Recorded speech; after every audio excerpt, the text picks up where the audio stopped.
Muito bem, eu começo agora uma entrevista com o Clemente Ganlúcio, diretor técnico do DIEESE.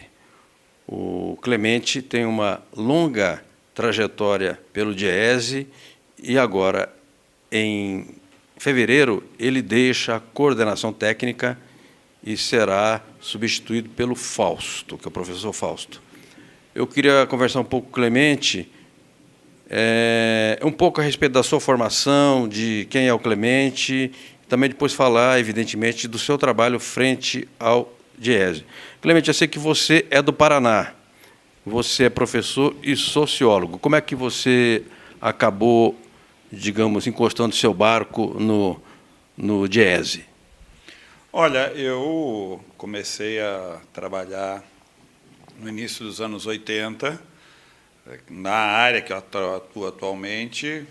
Saí da minha área de engenharia civil, que eu trabalhava antes, larguei o curso de engenharia civil, vim para um novo curso, fui fazer economia, administração, larguei tudo e fui fazer ciências sociais.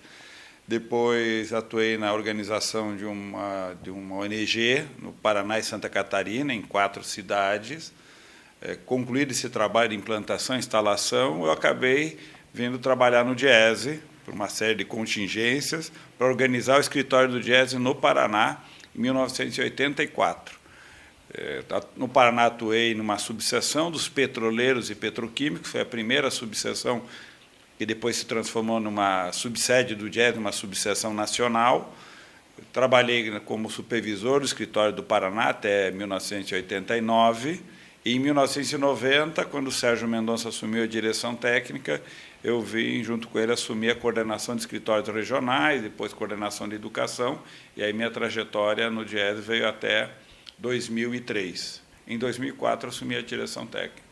Porque o DIEESE sempre tem um diretor-presidente que é um trabalhador, né? Pode ser um metalúrgico, pode ser um químico, pode ser um professor, e assim por diante, porque, digamos, o comando político é sindical, mas a direção técnica, naturalmente, é por pessoas tecnicamente habilitadas.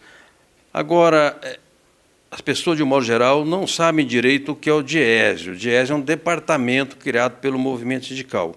E do que vive o DIEESE, Clemente? De mensalidade, de jobs, de trabalho que vocês fazem para a entidade, parcerias com governos e entidades, com universidades? Qual é a fonte de renda do DIEESE? Olha, estruturalmente o DIEESE é financiado pelos sócios, portanto, as entidades sindicais de trabalhadores podem se associar. O DIEESE é uma associação de entidades sindicais. Elas contribuem com uma mensalidade e elas podem contratar serviços adicionais, financiando esse custo adicional de serviço. Essa é a base estruturante do financiamento do DIEESE. Além disso, nós prestamos serviços para órgãos governamentais, para entidades não governamentais, nacionais e internacionais, e essas prestações de serviço vinculadas aos temas do mundo do trabalho acabam complementando o financiamento do DIEESE, mas predominantemente é a receita aportada pelo movimento sindical que financia o DIEESE.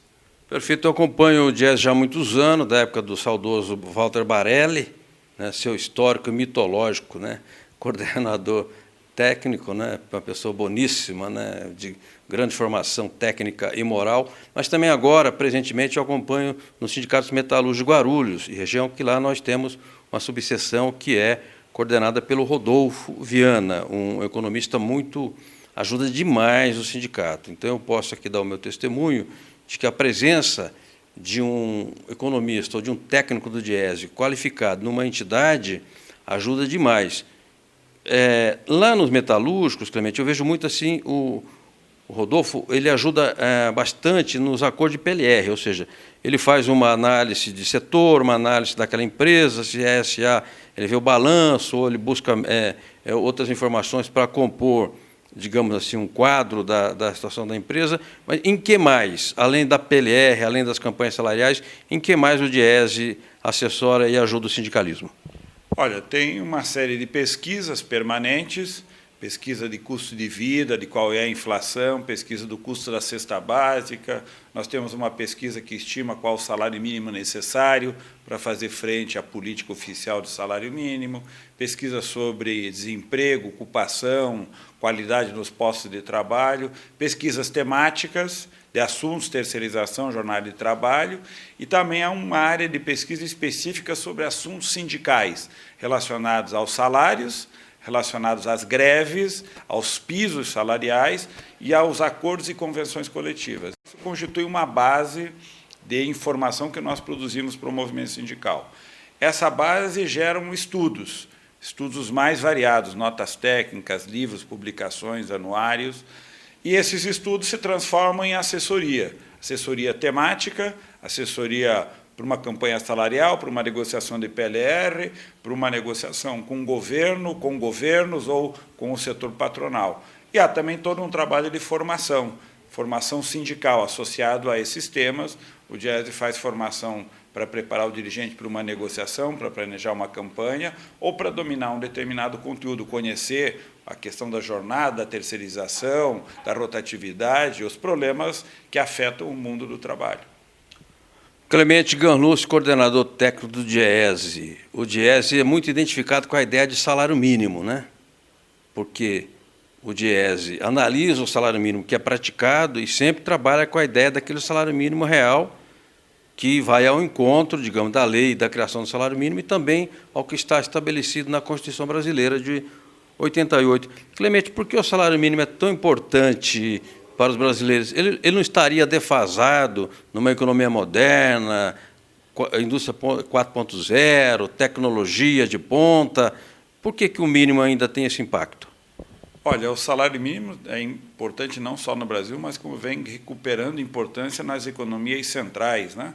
A Alemanha, Estados Unidos reimplantam salários mínimos ou estabelecem políticas de valorização, justamente porque ele é a base para sustentar com que haja um crescimento da base salarial. No geral, os trabalhadores em situações mais vulneráveis, em situações muitas vezes que não têm uma plenitude em termos de proteção sindical, aonde no geral as relações de trabalho são mais esgarçadas, onde que há uma situação mais precária para o trabalhador. Então, o Estado oferece uma proteção legal, dizendo que, no mínimo, a economia tem que pagar aquela determinada remuneração. E isso ajuda a contribuir para que a economia tenha uma capacidade melhor de distribuir o resultado econômico, porque oferece para essa base de trabalhadores uma proteção. No caso brasileiro, mais importante ainda, porque o contingente de pessoas que trabalha com uma remuneração próxima ao salário mínimo é muito grande. E, portanto, ter uma política de valorização é permitir com que essa base salarial cresça. Se ela cresce, há um aumento também da massa salarial, há uma potencialização do crescimento, porque 2/3 do nosso crescimento econômico advém do poder de compra das famílias. Então, se você eleva a base salarial, o poder de compra, você também anima o próprio desenvolvimento econômico. Então, não só o governo, ao ter uma política de salário mínimo, dá aos trabalhadores uma proteção, como também dá uma injeção positiva para a dinâmica econômica. Perfeito. Clemente, nós estamos agora numa época de pagamento de 13º salário. E hoje, eu já não devia ficar chocado mais com esse tipo de coisa, conhecendo a classe dominante brasileira. Mas eu estava acompanhando lá uma sessão dos frentistas, que estão defendendo o seu emprego, no seu sagrado direito de defender o emprego, e um deputado do Novo, que não é novo, é velho, disse lá, não, eu sou contra manter o emprego, tem que ter bomba automática. Ele não sabe que o benzeno é altamente cancerígeno, por exemplo, que a pessoa, o consumidor, vai se contaminar, né, que tem esse risco. E também disse, eu também sou contra o 13º, parece até que tem uma lei que acaba com o 13º salário. Eu acho que devia ter uma lei que o deputado ganhar salário mínimo, né, cesta básica e o passe de ida e volta, né, e sem direito à aposentadoria especial. Aí eles iam ver o que é bom para a tosse. Bom, nós estamos fazendo programa ao vivo aqui, de vez em quando cai um lenço aí, vocês não se preocupem que isso faz parte da dinâmica do trabalho das coisas feitas ao vivo. Eu queria perguntar ao Clemente sobre o 13º, porque eu vi um dado do Diese, eu estou citando de memória, se eu estiver errado, você me corrija, tá? Que como diz a minha mãe, a idade vai chegando. São 214,6 bilhões que o Diese apontou que o 13º aporta no mercado. É isso mesmo? Exato. O 13º salário se constitui em um aporte econômico importante para o final do ano. Ele resulta lá do abono natalino, lá de trás, que depois se transforma em uma lei que tem plenitude para toda a economia. Inclusive, parte do setor informal, que não são de assalariados, também acabam recebendo o 13º, dependendo do vínculo laboral que eles têm. E isso injeta na economia, no final do ano, um adicional de recursos que mobiliza, inclusive, todo o setor produtivo. Há toda uma estruturação do sistema produtivo para produzir para o final do ano. Inclusive, no segundo semestre, os empregos crescem, porque a indústria produz mais, pensando no final do ano, associado ao que o 13º aporta de recurso adicional na economia. O governo, agora, recentemente, tomou uma decisão para dar uma animada na economia de liberar o fundo de garantia, como se fosse, nesse momento, um pedacinho de um 14º salário.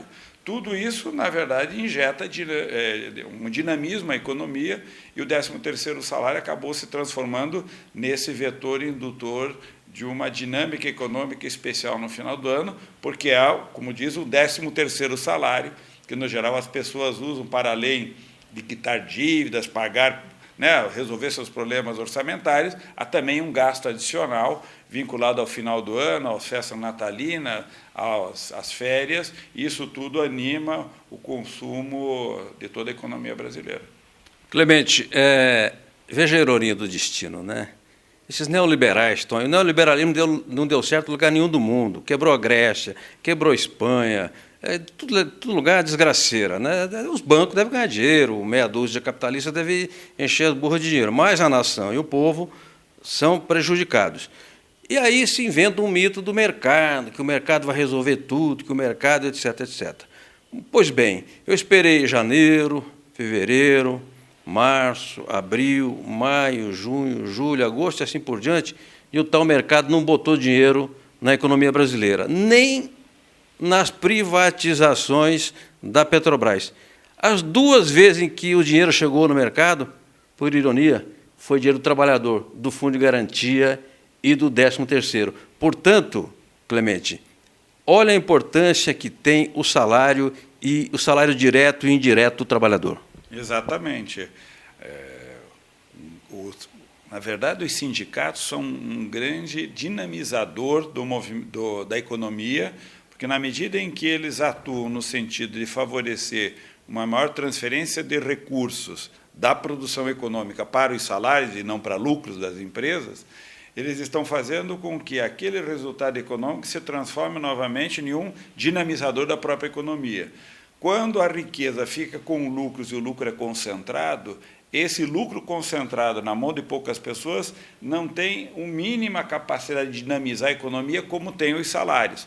Cada real que cai na mão do trabalhador se transforma em R$1 em consumo. Cada real na mão de um rico acaba se transformando em R$1 poupado no banco ou transferido para o exterior. Não gera dinâmica na economia brasileira. Portanto, o papel do sindicato ao promover o incremento dos salários é também, para além de melhorar a condição de vida das pessoas, um grande dinamizador da própria economia.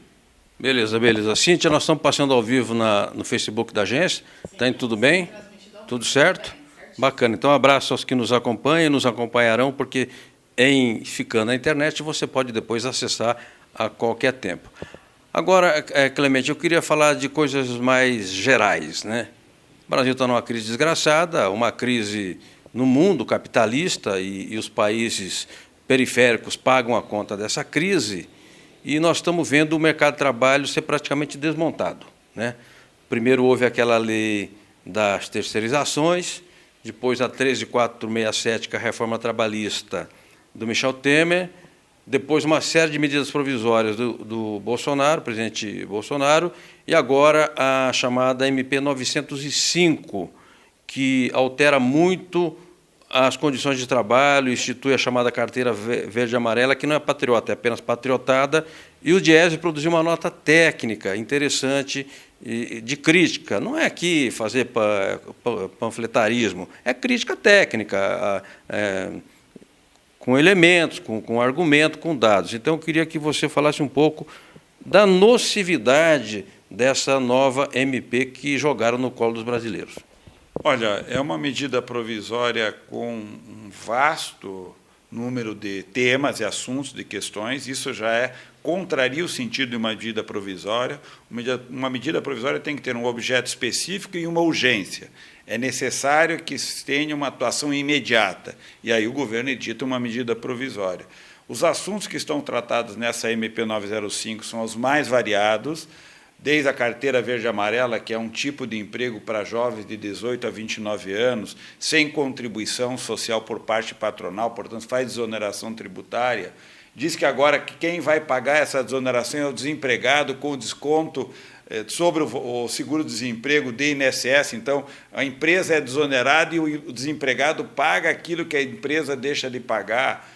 Estabelece novas regras para participação em lucros e resultados, tira o sindicato da participação nos lucros e resultados, na negociação, altera dezenas de profissões, mudando a regulamentação profissional, mexe nas multas das empresas, que as empresas devem pagar mediante uma série de problemas que elas afetam a vida, e a fiscalização, ao fiscalizar, multa uma empresa, agora as multas são de outra natureza, aplicadas de outra maneira, em outros valores, ou seja, é uma quantidade enorme de assuntos que não poderiam ser tratados por meio de uma medida provisória, que afetam a vida dos trabalhadores, o papel dos sindicatos, e que têm vigência e que têm gerado uma insegurança muito grande. Só para ter uma ideia, sim. Essa medida provisória recebeu no Congresso Nacional quase 2.000 emendas parlamentares. Que é recorde, né? Que é recorde. Nenhuma outra medida provisória teve tantas emendas. Tal é a natureza da insegurança jurídica que elas geram, da contrariedade dos pontos que ali estão tratados. Já estão em vigor, têm vigência imediata e estão sendo profundamente questionados no próprio Congresso Nacional. Então, é totalmente inadequado, é inoportuna essa iniciativa, mas ela está em vigor, precisa ser combatida. As centrais sindicais já entregaram para o presidente da Câmara, do Senado e do STF um pronunciamento claro pedindo a rejeição integral dessa medida provisória. Se o governo quiser tratar desses assuntos, que o faça pelo instrumento que a legislação prevê, que é o envio de um projeto de lei para o Congresso Nacional, aí sim, tratando com a cuidado devido os assuntos que ele queira tratar do ponto de vista normativo. Porque o projeto de lei ele tem um trâmite, ele passa pela Comissão de Constituição e Justiça, passa por outras comissões, e, enfim, ele é debatido no âmbito do Legislativo. E a medida provisória é uma espécie de decreto-lei que não ousa dizer o seu nome. E aí empurra-se goela abaixo. Eu não vi ali nenhuma sinalização de solução de qualquer problema brasileiro. Agora, você acha que, Clemente, que você está assessorando de perto o movimento sindical? Aliás, o requerimento que foi entregue, né, ali certamente tem a mão do Diese, que ele foi muito bem construído tecnicamente, que foi entregue ao Columbi, presidente do Senado e do Congresso, portanto. Você acha que tem chance de devolver ao governo, fazer a devolução pelo menos parcial? O que está assim, sinalizado? Olha, primeiro há uma tendência de uma devolução no todo ou em parte, talvez um pronunciamento do próprio Congresso suspendendo a eficácia da medida provisória, ou mesmo do próprio Supremo Tribunal Federal, que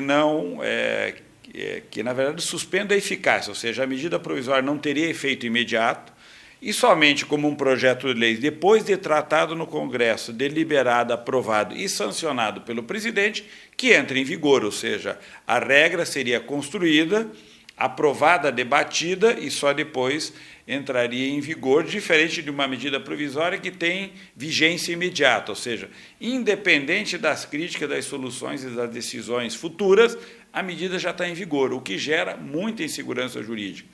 Porque se a medida provisória trata de um assunto muito bem definido, que tem urgência reconhecida pela sociedade e tem uma solução que é razoável, a tendência é que essa medida seja aprovada pelo Congresso. Como vai uma medida como essa, com dezenas e dezenas de mudanças, de assuntos que não são urgentes, que são polêmicos e que têm, inclusive, regras que são inconstitucionais, é evidente que ela será alterada. E como é que ela começa a ter uma vigência imediata se daqui a 30, 40, 50 dias ela pode ser novamente alterada? Então, não faz o menor sentido, por isso que ela não pode ser uma medida provisória, por isso ela precisa ser devolvida e que, se o governo quiser, ele encaminha por meio de um projeto de lei para que o Congresso faça o debate adequado e cuidadoso. Perfeito. O que o governo não tem coragem de dizer é que ele quer desmontar a Constituição Cidadã de 88. Todos os seus gestos vão nesse sentido. São medidas atrás de medidas que, quando você olha lá no fundo, você vê que na mira está a Constituição brasileira. Por isso que nós devemos defender a Constituição Cidadã. Eu participei da Assembleia Nacional Constituinte enquanto jornalista, participei de mobilizações, fizemos encontros em Brasília, e a gente sabe quanto nos custou escrever uma Constituição tão arrojada, moderna e agregadora como a Constituição brasileira. Clemente, queria falar um pouco agora de sindicalismo. O sistema produtivo ele é um sistema de um sistema maior chamado capitalismo. O movimento sindical ele é, de certa forma, um subsistema desse sistema produtivo, que ora legitima e ora contesta. É uma relação que não tem muita solução. O fato é que o sistema produtivo, quando você radicaliza o liberalismo, ou seja, você aplica o neoliberalismo, como no Chile, você desorganiza o sistema produtivo. Ao desorganizar o sistema produtivo, você desmonta também aquilo que é subsistema, que é o movimento sindical. Como resistir? Que orientação que o Diese dá e como fazer daqui para frente para que o sindicalismo continue a cumprir o seu papel? Bom, primeiro é importante ter claro que o sistema produtivo está em profunda mudança. Então, independente de todas as crises, há uma mudança no sindicalismo necessária para que ele consiga ser a representação dos trabalhadores nesse novo mundo do trabalho que se estrutura. Além disso, há, do ponto de vista institucional, uma série de iniciativas atacando o sindicato para reduzir o seu poder de representação e de negociação. Portanto, a resistência tem que ser uma resistência que, simultaneamente, recoloque o papel institucional do sindicato e, ao mesmo tempo, reestruture o sindicato para ser representante dos trabalhadores nesse novo mundo do trabalho. Creio que há uma resistência institucional de qualificar o debate no Congresso Nacional, que deve recepcionar uma agenda de discussão sobre reforma sindical. O governo deve encaminhar projetos no Congresso, os parlamentares tomam iniciativa uma atrás da outra, e as centrais estão tentando organizar um processo legislativo cuidadoso. De outro lado, é preciso que o movimento sindical desenvolva projetos de reorganização da estrutura sindical, do sistema sindical. Independente de ter mudança no Congresso Nacional, é necessário reestruturar. Por um lado, porque o mundo do trabalho muda, mas, por outro, porque o governo já fez uma série de iniciativas que fragilizam o sindicalismo, que quebram o papel do sindicato na negociação, que tiram o sindicato da negociação, que inviabilizam o financiamento dos sindicatos. Então, mesmo que não ocorra uma reforma sindical, a situação atual exige uma reorganização sindical. Então, iniciativas no sentido de produzir uma estratégia de renovação sindical, de busca de pensar a organização sindical a partir do local de trabalho, mas também a partir, provavelmente, do local de moradia dos trabalhadores, construir a agenda dos trabalhadores para esse novo mundo que se apresenta, onde precarização, flexibilidade, insegurança crescem para o mundo do trabalho. Tudo isso precisa ganhar uma nova estratégia de organização sindical para fazer essa disputa no sistema produtivo. O negócio do sindicato é produzir proteção aos trabalhadores e melhoria salarial. Tem que fazer isso no novo mundo e em novas condições. Para isso, tem que reorganizar o time. Agora, Clemente, nós temos poucos aliados nessa luta, né? O trabalhador ele está, digamos, no emprego, com medo de perder o emprego, ele não tem ações na Bolsa, não é dono de boiada, então ele tem medo de perder o emprego, é natural. Os sindicatos estão fragilizados financeiramente, há uma campanha midiática Até ontem estava circulando uma lenda urbana aí de que, num site de direita, que o imposto sindical iria voltar, o que é mentira. Ou seja, do nosso lado, há muitas fragilidades. Nós teremos que buscar apoios. O setor patronal também está cuidando do seu interesse, da sua sobrevivência, ainda que não seja um setor patronal, alguns segmentos não são contra o movimento sindical. Tem setor muito reacionário, mas há setores que são mais progressistas. Muito bem. Então, e temos instituições como o DIEESE e o DIAP, né, que nos ajudam muito. Em que medida o DIEESE está ajudando ou pode ajudar, digamos, nessa travessia do deserto do sindicalismo? Bom, Franzinho, nós estamos atuando, por exemplo, nós e o DIAP juntos, ajudando o movimento sindical nessa atuação no Congresso Nacional. A outra é ajudando o movimento sindical a pensar qual é a sua estratégia de reorganização sindical no âmbito institucional. Que projetos, que alternativas, que propostas para um projeto de reforma sindical. E há também, principalmente, o trabalho de ajudar o movimento sindical a se repensar a partir da sua situação. Então, ajudar o movimento sindical a compreender as mudanças no mundo do trabalho e que tipo de organização gerar a partir dessas mudanças. De outro, que mudanças fazer na estrutura sindical, como repensar a organização sindical. Isso, em parte, é trabalho de formação, que nós temos feito para o movimento sindical, parte é produzir informações para que ele possa pensar e produzir suas propostas, e a outra é estar junto, discutindo, debatendo, para tentar criar as alternativas que possam viabilizar uma reestruturação sindical mais profunda. Perfeito. Clemente, nós estamos caminhando aqui para o final dos 30 minutos. A Ariana Implacável já balançou o chicote lá várias vezes. Eu sei que o DIEESE produz muito conteúdo. A gente aqui na agência fica procurando as notas técnicas que são muito boas. Não é só nota técnica, há outros materiais também. O DIEESE generosamente disponibiliza esse material para o sindicalismo. Só no acesso ao conteúdo do DIEESE quem não quiser, tá? Não vem com essa conversa de que eu não sou filiado, não. Tá lá no site. É franqueado e como é que faz para entrar lá no site do DIEESE? Olha, no site do DIEESE, diese.org.br, tem toda a produção técnica do DIEESE, está lá disponibilizada, pode fazer o download, pode baixar os arquivos, os estudos, as publicações, tem vídeos, tem entrevistas, ou seja, tem uma publicação em várias mídias da produção, além do trabalho que vocês fazem de divulgação da produção técnica do DIEESE, ela está toda disponível para que o movimento sindical faça o bom uso e possa ser, digamos, um insumo para a ação sindical nos mais variados setores da economia, os mais variados sindicatos no campo, na cidade, na indústria, comércio, serviço, setor público, ou seja, em todos os sindicalismos brasileiros. Muito bom. Obrigado, Clemente Garlúcio. Parabéns pela sua atuação frente ao DIEESE, sobretudo na condição de seu diretor técnico. Um abraço a toda a equipe do DIEESE, tem tantos amigos lá, o Silvestre, Patrícia, a Geni, o Rodolfo, o Fausto e tantos outros. Um abraço a todos vocês, se a gente não se vê, que vocês tenham um bom Natal, de saúde e paz, um ano novo, um 2020, melhor que 2019, que 2019 foi complicado, foi difícil, está sendo difícil. Mas nós vamos superar. Diz que Moisés demorou 40 anos para atravessar o deserto, mas atravessou, né? Isso a gente espera demorar um pouco menos e sobreviver na travessia.